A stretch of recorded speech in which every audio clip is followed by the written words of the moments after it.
Нов сет на социјални мерки промовираше денес државата. Најголемата подршка се однесува на оние работници кои поради веќе добро познатата ситуација останале без работа.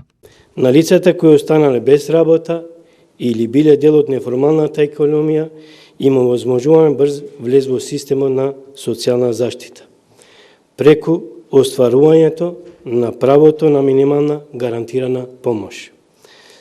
За да ја добијат минималната гарантирана помош, материјалната необезбеденост на лицата ќе се утврдува врз основа на вкупната просечна висина на сите приходи на сите членови на домаќинството по сите основи.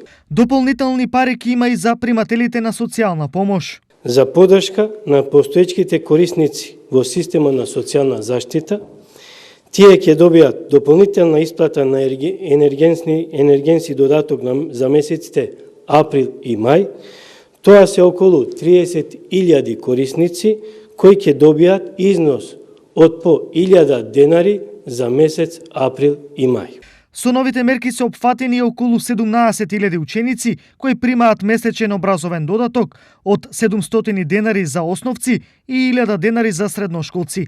Иако на редовна настава не се оди, истиот нема да се укине. Правото на образовен додаток ќе продолжи да се исплаќа без разлика што имаме услови на неодвивање на редовна настава, и тоа не само за наредните месеци, туку и за месеците кога редовно се одвиваше наставата, односно јануари и февруари. Посочените мерки се однесуваат за месеците април и мај, а со нив ќе бидат опфатени околу 50.000 корисници.